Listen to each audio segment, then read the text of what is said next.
Bonjour, je m'appelle Hugo Trochet, je suis maraîcher à l'Opérette dans le Finistère et j'exploite les terres de Fanch Loec et Catherine Collin qui étaient les ex-paysans sur le site. La ferme Niglas existe depuis 1980, elle est en maraîchage diversifié depuis le début. Et aujourd'hui, il y a 2,4 hectares de SAU, grosso modo 3000 m² de tunnels. Moi, je suis arrivé en 2011 pour découvrir le maraîchage et l'agriculture bio. Depuis 2011, j'ai pas quitté la ferme puisque j'ai fait mon stage BPREA en 2012 et à la fin de mon stage, il y a Catherine qui est venue me voir dans un tunnel et qui m'a proposé de reprendre la ferme. C'était une proposition fort alléchante, donc j'ai pas mis 2 secondes à réfléchir et j'ai dit banco.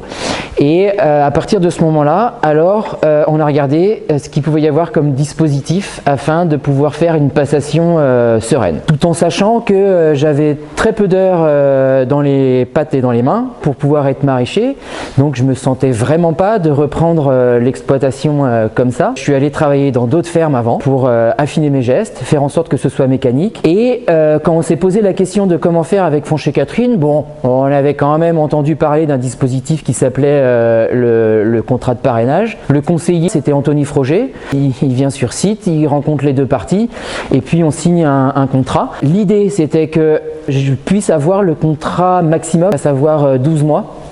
Et ce qui m'amenait finalement jusqu'au 1er janvier 2015, date du passage de salarié à paysan.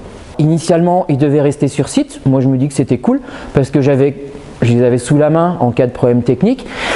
Et finalement, rencontre en rencontre, ils ont décidé de vendre aussi la maison. Moi, ce que j'ai fait, c'est prendre toutes les notes.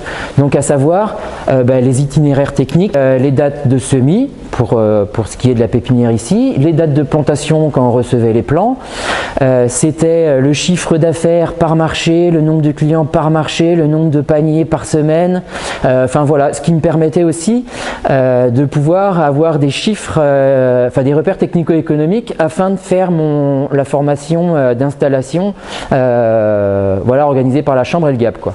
Les 1 an de parrainage n'étaient pas de trop, puisque ça permet de voir une saison culturelle sur le même site avec les anciens paysans. Et puis, ça permet aussi aux paysans, aux ex-paysans, de pouvoir se désengager petit à petit de la ferme.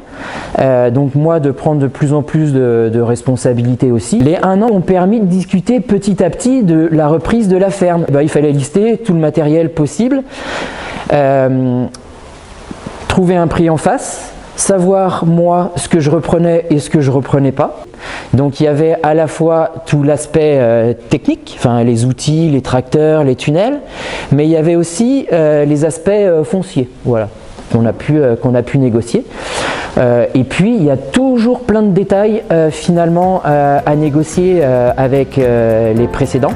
Donc là finalement on a eu le temps de pouvoir bien faire les choses sur le coup.